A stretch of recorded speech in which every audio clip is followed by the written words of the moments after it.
November 19th, 1944. Outside Bourg-Altroff, France. The morning mist clung to the frozen ground as a German anti-tank gunner peered through his gun sight at the approaching American Sherman tanks. For 3 days, his unit had been engaged with these particular American tankers, and something was deeply wrong with everything Nazi racial instructors had taught him. The lead tank, visibly damaged and trailing smoke, continued advancing despite taking multiple hits. Through his optics, Schmidt could see the tank commander, unmistakably a black soldier, exposed in the turret, firing the .50 caliber machine gun despite the obvious danger. This was Staff Sergeant Ruben Rivers, though Schmidt wouldn't learn his name until decades later when historians pieced together this encounter. Despite being severely wounded, his leg slashed to the bone, Staff Sergeant Rivers declined an injection of morphine, refused to be evacuated, took command of another tank, and advanced with his company into Gaebling the next day. For 3 days, Rivers had continued fighting with a gangrenous wound that should have incapacitated any soldier. What Schmidt witnessed in those final moments before Rivers' tank was destroyed would haunt him for the rest of his life. Not because of the violence, but because it shattered everything he had been taught about racial superiority. The inferior soldiers were displaying courage that exceeded anything he had witnessed in 5 years of war. The 761st Tank Battalion's entrance into World War II represented more than just another American unit joining the fight. It was the collision of two fundamentally opposed worldviews, Nazi racial ideology meeting its complete refutation on the battlefield. The 761st Tank Battalion's motto was, "Come out fighting," and that it did, from its first engagement at the little Belgian town of Morville-le-Vicq in November 1944, and through heavy combat right through to the end of the war. But their fight carried a double meaning that German forces would soon understand in the most direct way possible. Among the German forces preparing to face them were units that had been indoctrinated since childhood in racial superiority. The Wehrmacht's training materials specifically stated that black soldiers were incapable of operating complex machinery, lacked courage, and would flee at the first sign of combat. These weren't just casual prejudices, but fundamental beliefs that shaped German military doctrine and expectations. The 761st would spend 183 consecutive days proving every one of these assumptions catastrophically wrong. The 761st was constituted on the 15th of March 1942 and activated the 1st of April 1942 at Camp Claiborne, Louisiana. The activation came not from any progressive military thinking, but from what internal War Department documents called political necessity to maintain Negro morale. The battalion's path to combat was unlike any white unit. The men of the 761st trained for almost 2 years, conscious of the fact that white units were being sent overseas after much less training. While white armoured battalions deployed after 12 to 16 weeks of training, the 761st would train for over 2 years, mastering every aspect of armoured warfare, because they knew any mistake would be attributed not to the individual but to their entire race. Lieutenant Colonel Paul L. Bates, the white officer who commanded the battalion, was considered career dead for accepting the position.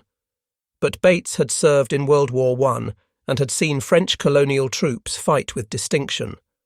More importantly, he judged men by ability, not colour.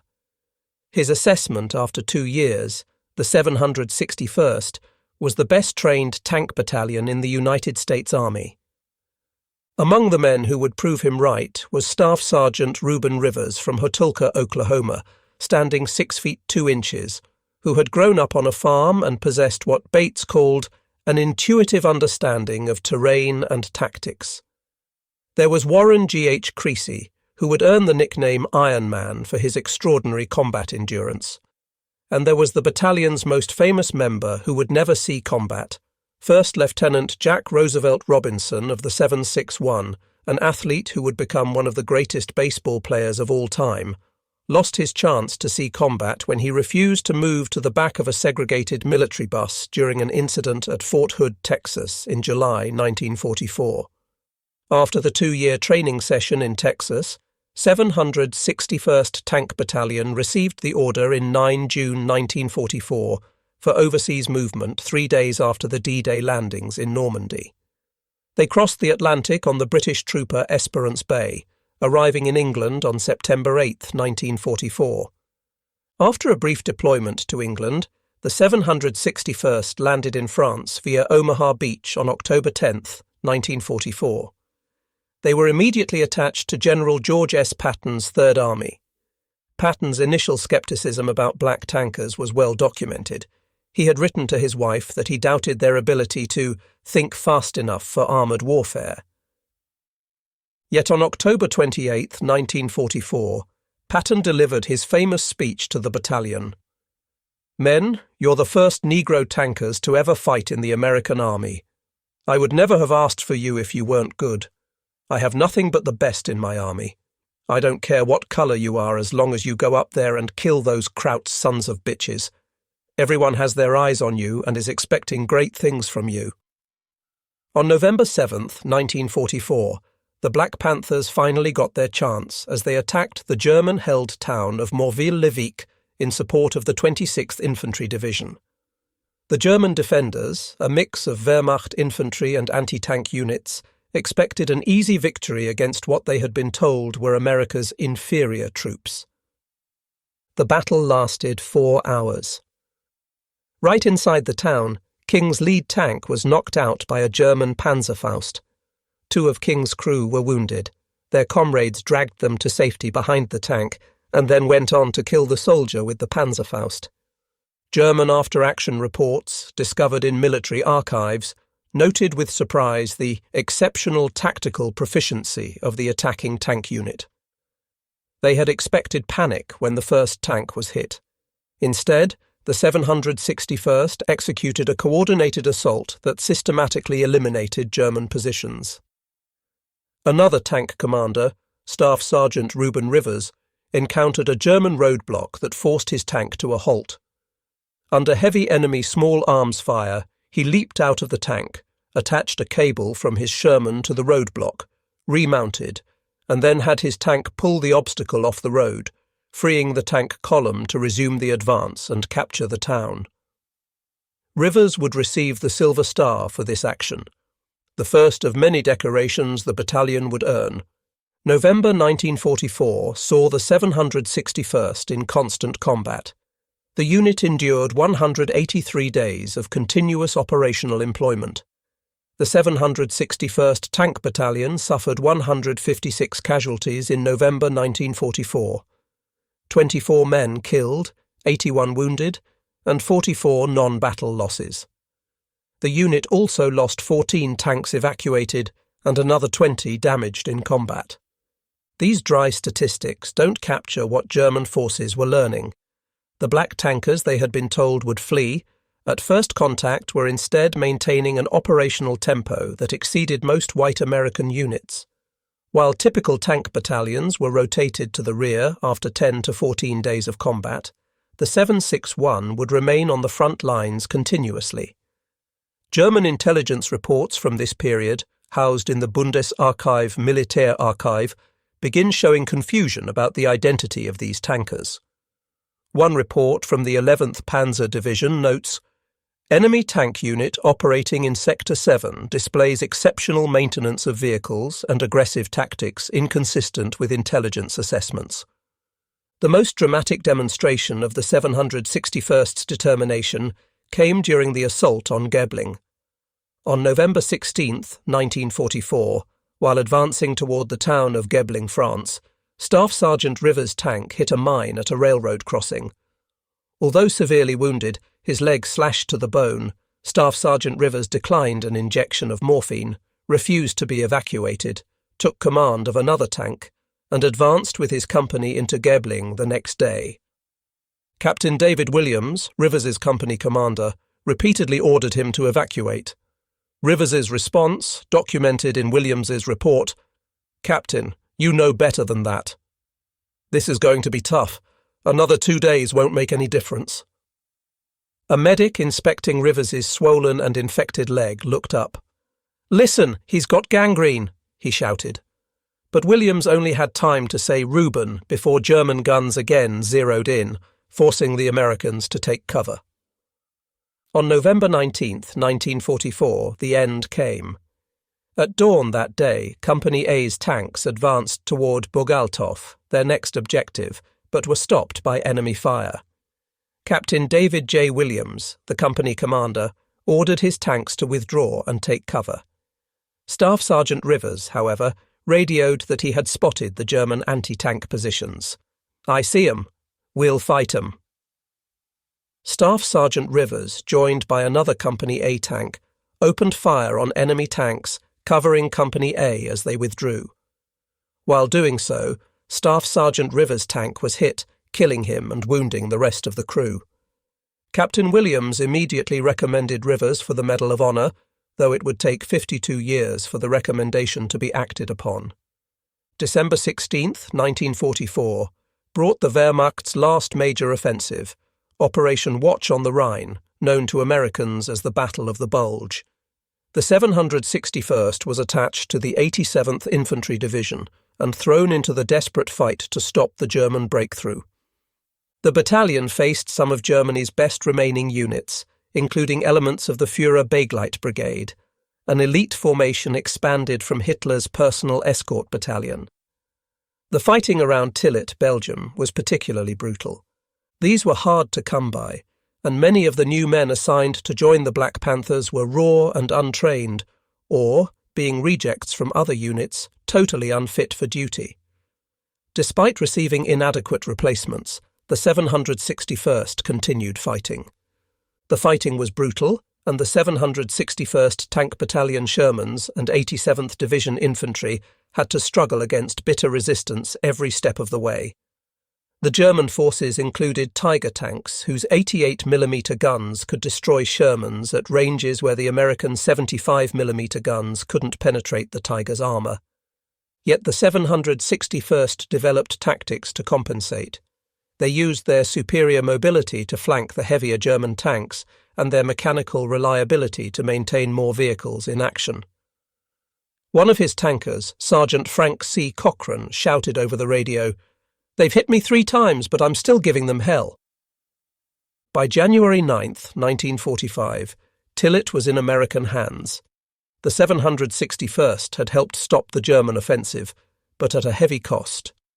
February and March 1945 saw the 761st participating in the assault on the Siegfried Line, Germany's last major fortification system. The battalion was attached to the 103rd Infantry Division for the assault. Within a few days, the Siegfried Line was broken, and enemy troops came forward to surrender in increasingly large numbers. By March 23rd, the Black Panthers had destroyed hundreds of enemy vehicles and heavy weapons, inflicted 4,000 casualties, and captured nearly as many prisoners. The combat here was different from France and Belgium. Now they were on German soil, facing increasingly desperate resistance from Wehrmacht and Volkssturm units defending their homeland. Yet German soldiers were also beginning to surrender in larger numbers, particularly when they realized they were facing the black tankers they had heard about. Prisoners were terrified to be captured by black soldiers, believing, thanks to their own propaganda, that they could expect no mercy from such savages. African Americans of the 761st learned not to rise up out of their tank hatches until the Germans came close, lest the surrendering troops see their black skins, howl in terror, and run away.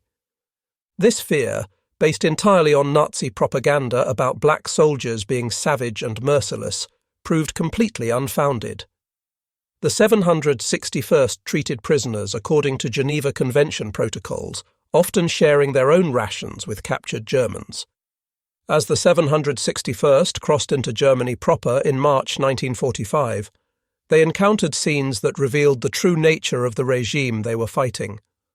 German civilians, conditioned by years of racial propaganda, were terrified of the black soldiers. Many fled rather than remain in areas occupied by the 761st. Yet the battalion maintained strict discipline. There were no reprisals against civilians, no looting, no revenge attacks, despite the racial hatred they knew these people had been taught.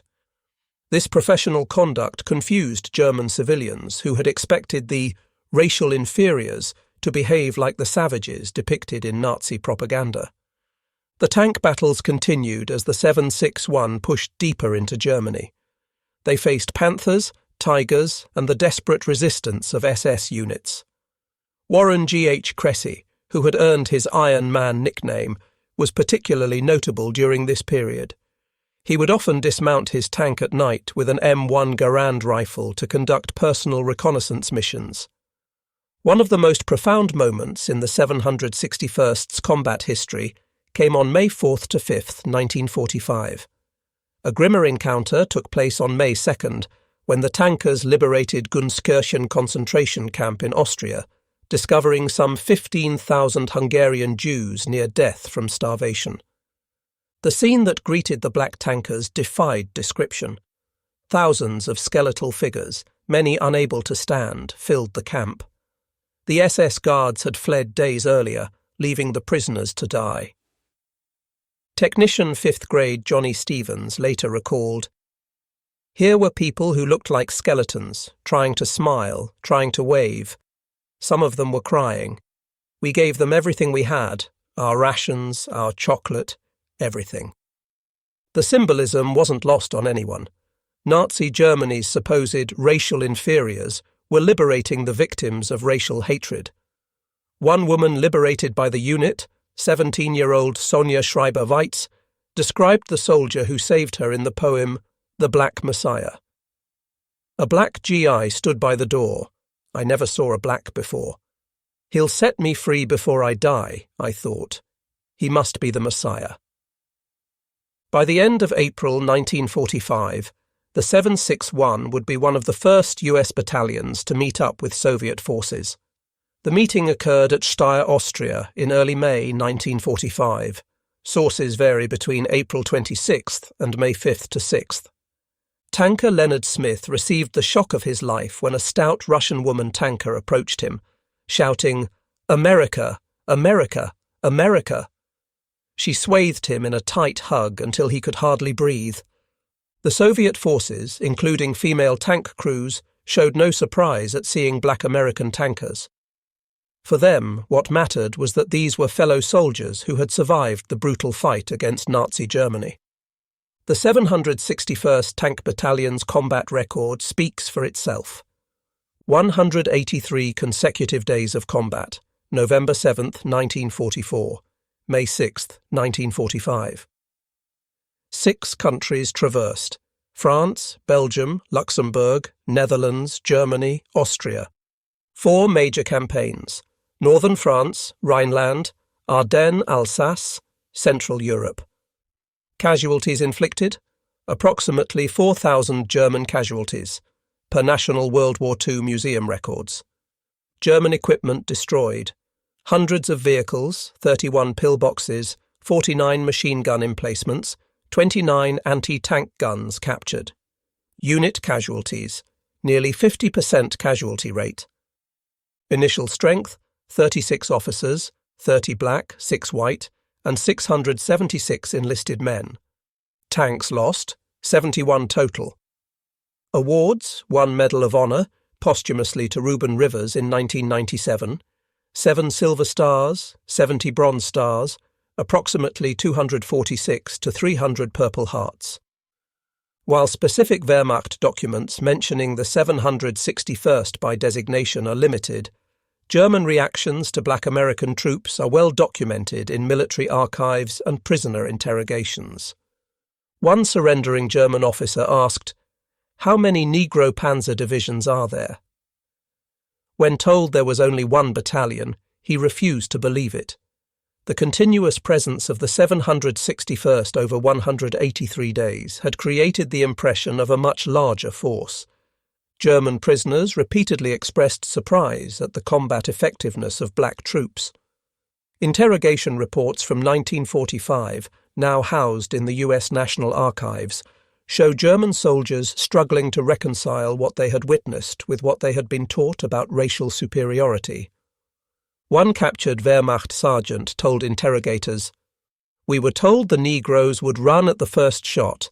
Instead, they kept coming even when we knocked out their tanks. This was not what we expected."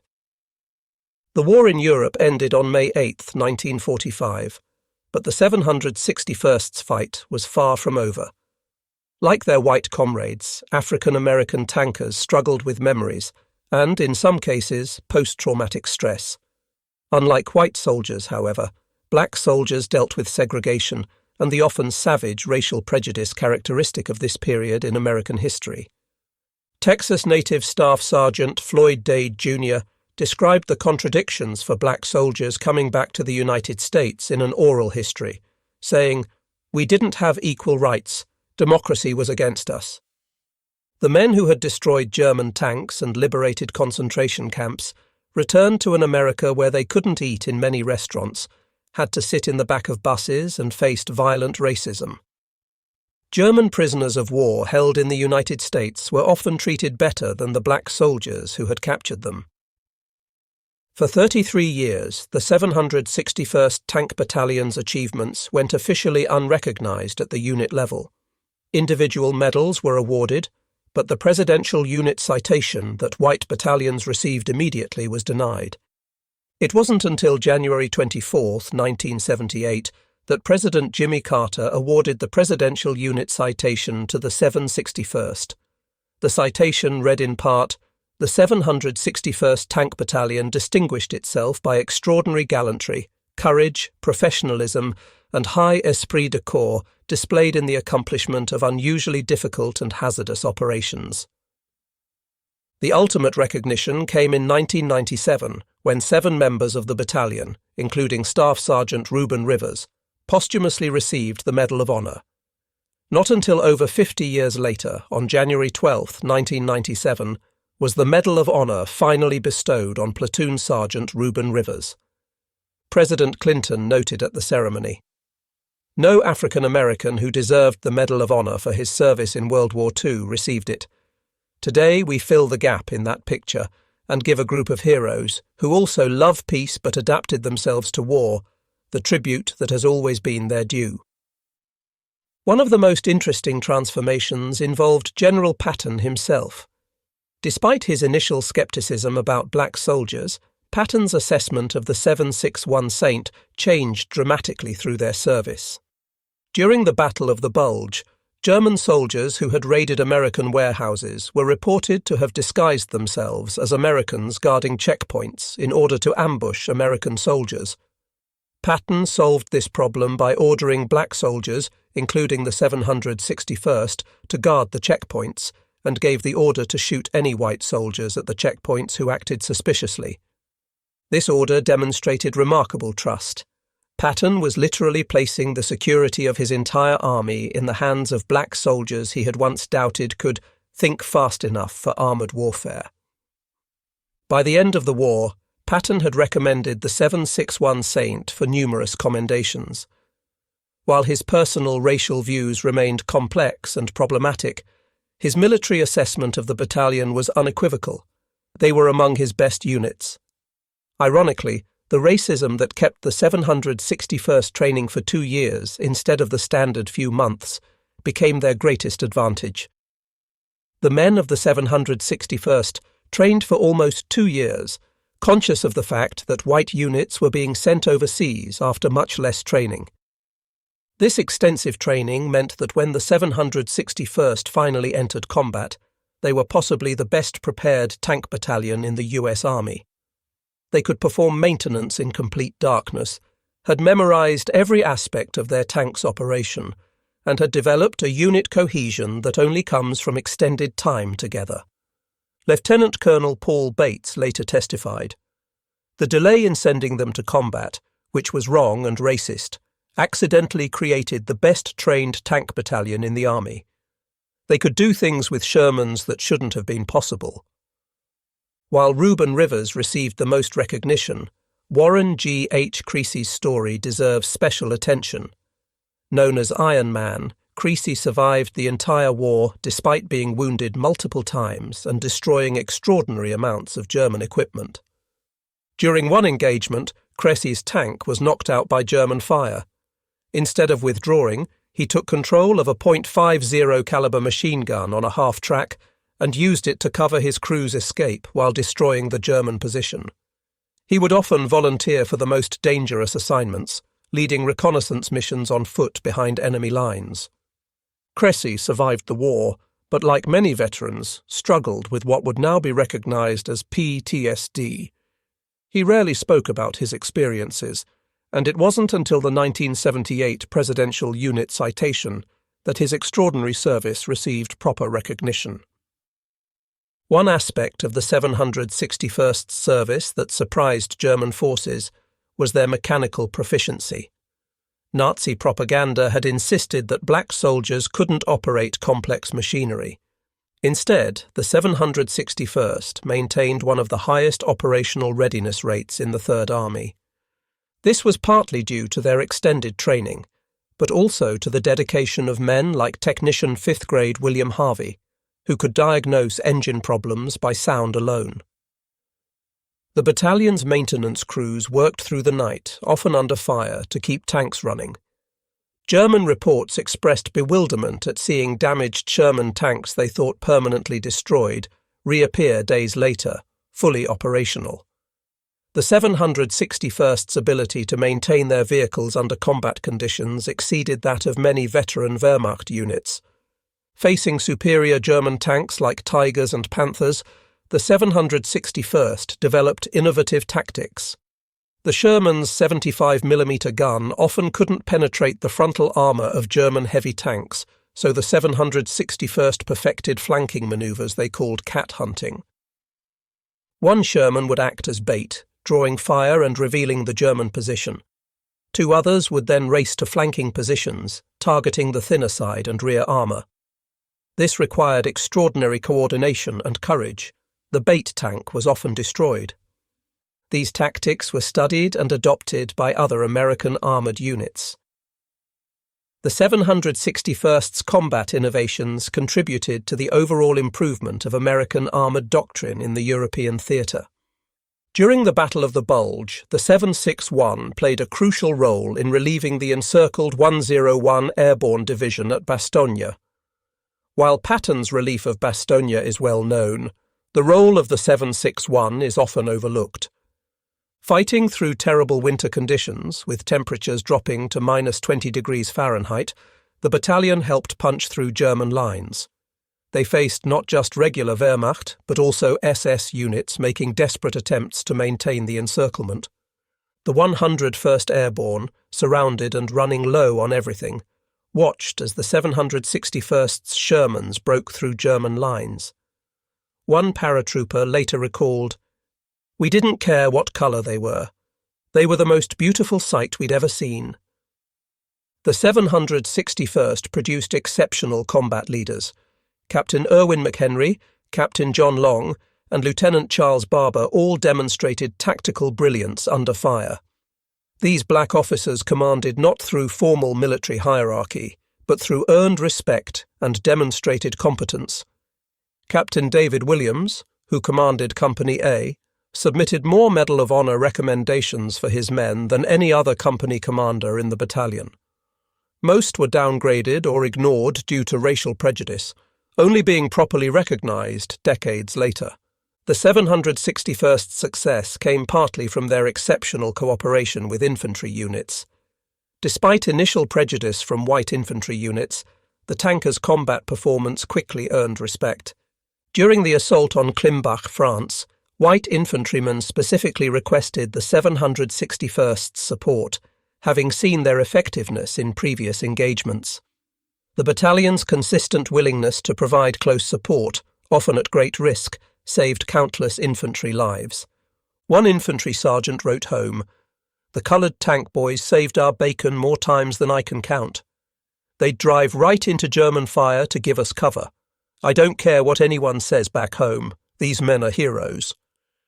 The 761st's aggressive combat style was reflected in their ammunition consumption. They fired over 300 tons of ammunition during their deployment, an extraordinary amount for a single battalion. This wasn't wasteful shooting, but sustained, accurate fire that reflected their extensive training. German after-action reports frequently noted the accuracy of American tank fire in sectors where the 761 Saint operated. As casualties mounted, the 761st faced a unique problem. The segregated army had limited numbers of trained black tank crew replacements. Many of the new men assigned to join the Black Panthers were raw and untrained or, being rejects from other units, totally unfit for duty. This meant that experienced crew members couldn't be rotated out for rest. Exhausted men continued fighting because there was no one to replace them. This contributed to both the extraordinary heroism and the high casualty rate. The presence of the 761st created problems for German propaganda. Soldiers who had faced them couldn't reconcile their experience with official Nazi racial theory. Wehrmacht morale reports from early 1945 note increasing skepticism about racial propaganda among troops who had faced black American units. Soldiers were asking, "If the racial theory is true, why are we losing to inferior races?" This cognitive dissonance contributed to the collapse of fighting spirit in many German units during the war's final months. Before deployment, the 761st had trained in the American South under Jim Crow conditions. Most of the black tankers had to train in installations located in southern states such as Kentucky, Louisiana, and Texas. In the days before the civil rights advances made in the 1960s, black people were still treated harshly in the South and often considered inferior by white residents. At Camp Hood, Texas, they faced constant racial harassment. Local businesses refused to serve them. Military buses were segregated. The battalion was housed in the worst part of the base, near the sewage treatment plant. Yet this adversity forged extraordinary unity. The men of the 761 Saint knew they were fighting two wars, one against the Germans, another against racism. This dual purpose gave them a determination that German forces couldn't understand or overcome. The most famous member of the 761st was First Lieutenant Jack Roosevelt, Jackie Robinson. During the 761st's training, a white bus driver told Robinson to move to the back of the bus. Robinson refused and was arrested. Battalion Commander Lieutenant Colonel Paul L. Bates refused to consider the court-martial charges put forward by the arresting military policeman. The post commander transferred Robinson to the 758th Tank Battalion, whose commander was willing to sign the insubordination court-martial order. Robinson was court-martialed but acquitted on all charges. However, the legal proceedings meant he missed the 761st's deployment to Europe. He received an honourable discharge in November 1944 and would go on to break baseball's colour barrier in 1947. On November 10, 2005, a monument to the 761st Tank Battalion was unveiled at Fort Hood, now Fort Cavazos, Texas. The monument features 4 black granite tablets surrounding a life-size marble sculpture of a 761st Tank Battalion fighter kneeling atop a black granite pedestal engraved with a tank on the front and a panther on the back. The dedication was attended by surviving veterans, their families, and military officials. The keynote speaker noted that the 761st had fought not just for victory over Nazi Germany, but for the principle that all Americans, regardless of race, could serve their country with distinction. Perhaps the most meaningful validation came from an unexpected source. In the 1990s, American military historians interviewing former Wehrmacht veterans about tank warfare encountered consistent mentions of exceptional American tank units. When asked to identify these units, German veterans frequently described the black tankers, who had fought with particular ferocity and skill. These were men who had no reason to praise their former enemies, yet they consistently identified the 761st as among the best tank units they had faced. One former German tank commander stated simply, "They fought like devils." We couldn't understand why men their own country treated as inferior fought so hard for it. Now I think perhaps that was why. They had something to prove, and they proved it. The human cost of the 761st Service was severe. With nearly 50% casualties, the battalion paid a heavy price for their achievements. Families received telegrams informing them that their sons, husbands and fathers had died fighting for a country that didn't grant them full citizenship rights. Yet the survivors rarely expressed bitterness about this contradiction. Leonard Smith, who became a New York City transit officer after the war, said in a 1995 interview, "We knew what we were fighting for was bigger than the prejudice we faced. We were fighting for what America could be, not what it was." For decades, the 761st story was largely unknown outside the black community. History books, when they mentioned black soldiers at all, typically focused on support units. The combat achievements of units like the 761st were minimized or ignored. This began to change in the 1970s with the civil rights movement's emphasis on recovering black history. The 1978 Presidential Unit Citation brought national attention. The 1997 Medal of Honor ceremony brought even more. Today, the 761st Tank Battalion is recognized as one of the most effective armored units in the European theatre. Their story is taught at the U.S. Army Armor School, studied at military academies, and honored in museums. The story of the 761st Tank Battalion remains relevant today. It demonstrates that prejudice and discrimination waste human potential.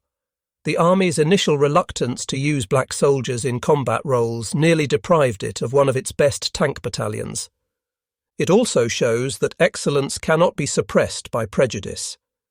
Despite facing discrimination from their own country and deadly hatred from their enemies, the men of the 761 achieved extraordinary things through skill, courage, and determination.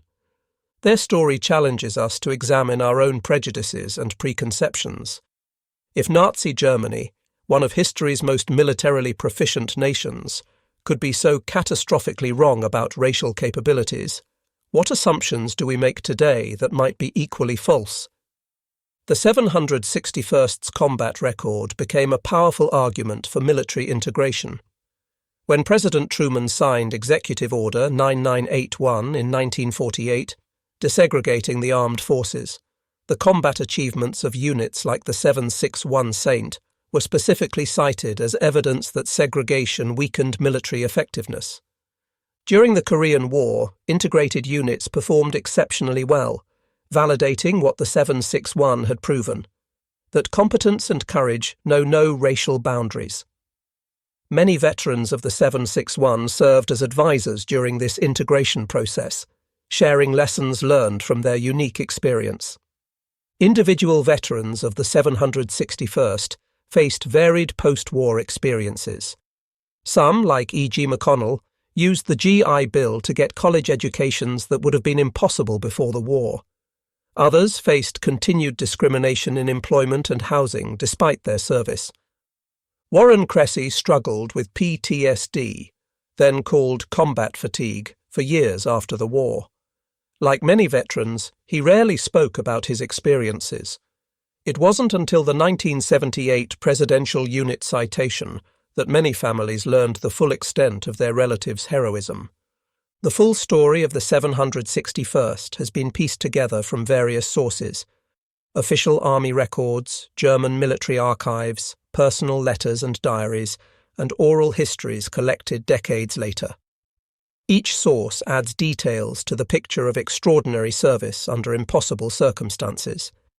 The U.S. Army's official history, published in the 1950s, barely mentioned the 761st. It took independent historians and the veterans themselves to ensure their story was preserved. Today, the National Archives holds extensive records of the battalion's service, available to researchers and the public. The 761st's liberation of Gunskirchen concentration camp is commemorated at Yad Vashem, Israel's official memorial to Holocaust victims. Survivors and their descendants have maintained connections with battalion veterans and their families. In 2015, the Austrian government invited surviving members of the 761st to ceremonies marking the 70th anniversary of the war's end. They were honoured not just as liberators, but as men who had shown humanity in the midst of inhuman circumstances. The German Tigers and Panthers never expected the 761st Black Panthers to fight at all, much less to fight for 183 consecutive days without relief. Nazi racial ideology had assured them that black soldiers were incapable of operating tanks, lacking in courage, and would flee at first contact. Instead, they encountered men who had trained longer, fought harder, and endured more than almost any other American unit. The 761st didn't just help defeat Nazi Germany, they demolished its racial ideology through undeniable combat excellence. From the time they entered combat until the end of the war in Europe, the men of the 761 received 7 Silver Stars, 246 Purple Hearts, and 1 Congressional Medal of Honor. These decorations, many awarded decades late due to racial prejudice, only hint at the full extent of their heroism. The 761st Tank Battalion fought for 183 days without relief, not because they weren't exhausted. They were. Not because they didn't suffer casualties. They lost nearly half their men. They fought because they carried the hopes and dignity of millions of black Americans who were told they weren't good enough to serve their country in combat. Every Sherman tank they drove into battle carried more than ammunition. It carried the weight of representation, the burden of proof, and the determination to demonstrate that courage and competence know no colour. Every German position they destroyed struck a blow not just against the Wehrmacht, but against the racial prejudices of 2 nations, their enemies and their own. The German forces that faced them learned a lesson that challenged everything they had been taught. The black soldiers they had been told were subhuman proved to be extraordinary humans. The inferior troops demonstrated superior courage. The men who shouldn't have been able to operate complex machinery mastered tank warfare at the highest level. In the end, the 761st Tank Battalion's greatest victory wasn't capturing towns or destroying enemy tanks. It was proving, beyond any doubt, in the most extreme circumstances imaginable, that excellence is not determined by race, but by training, determination, and character. They were the Black Panthers. They came out fighting. And for 183 days without relief, against enemies who never expected them to fight at all, they never stopped. Their legacy lives on, not just in military history, but in the ongoing struggle for equality and recognition that their sacrifice helped advance. The German Tigers expected easy prey. They found instead the Black Panthers, and learned that everything they believed about race and war was wrong.